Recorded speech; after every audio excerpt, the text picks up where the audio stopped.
El sistema inmunitario es el conjunto de células, tejidos y órganos que cumplen la función de defensa ante los microorganismos y agentes externos que suponen una amenaza para la salud. Denominamos respuesta inmunitaria al proceso de defensa desde la detección de un agente patógeno hasta su eliminación. Se estima que existen más de 20 tipos de células inmunológicas denominadas de manera general leucocitos. Los más conocidos son los macrófagos y los linfocitos. Sin embargo, en este vídeo nos centraremos en un conjunto de proteínas distribuidas en nuestro medio de forma inactiva, denominadas por la letra C, que cumplen un papel fundamental en la protección ante enfermedades, el sistema del complemento. Este consta de una red de cascadas bioquímicas que presentan funciones como potenciar la inflamación para evitar la expansión del patógeno, o la opsonización, es decir, marcar a las bacterias patógenas para que sean destruidas con más facilidad por células mayores.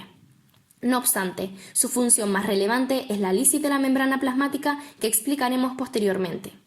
Existen tres formas de que se active esta sucesión de reacciones: la clásica, la de las lectinas y la alternativa. Cada una de ellas tiene un mecanismo de activación distinto, pero todas convergen en un proceso final llamado vía lítica, que provoca la formación del denominado complejo de ataque y la ruptura de la membrana de la bacteria. Comencemos por la primera, la vía clásica. Esta se inicia en presencia de complejos antígeno-anticuerpo. Los anticuerpos son glicoproteínas ajenas al sistema del complemento y segregadas por leucocitos.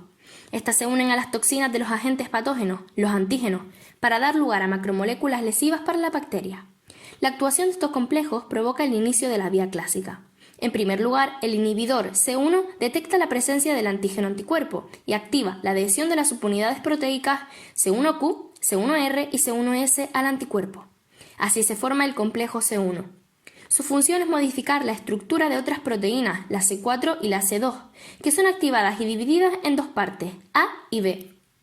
C4a y C2b difunden hacia el plasma para promover la inflamación. Por otro lado, C4b y C2a se fijan a la membrana de la bacteria patógena formando la convertasa de C3. A esta se le acopla C3b, formando el complejo convertasa de C5. Finalmente se activa también el C5 y C5b se adhiere por otro lado a la bacteria, comenzando el complejo de ataque. Cabe destacar que C3a y C5a son emitidos anteriormente al plasma para contribuir a la inflamación y avisar a otras células inmunitarias para que inicien su función. De esta forma, termina la vía clásica.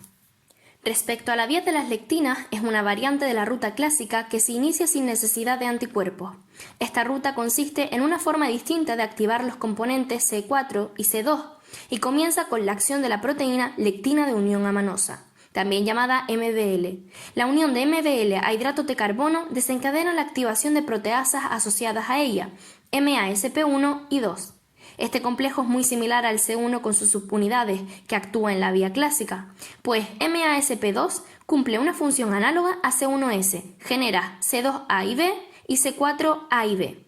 En este momento la vía se desarrolla tal como en la clásica, concluyendo en la activación de C5b y el comienzo del complejo de ataque. Por último, veremos la vía alternativa. Su activación es debida a la aparición de sustancias procedentes de la bacteria patógena que son desconocidas para el organismo. La proteína C3 es activada continuamente por contacto con moléculas de agua, formando C3b. En ausencia de antígenos extraños, la cantidad de C3b es inactivada por el factor H, una proteína reguladora. Sin embargo, con su aparición, C3b se une a la superficie de ese microorganismo invasor. Así comienza de nuevo una reacción en cadena que conlleva la adhesión de proteínas llamadas B, formando el complejo C3BB.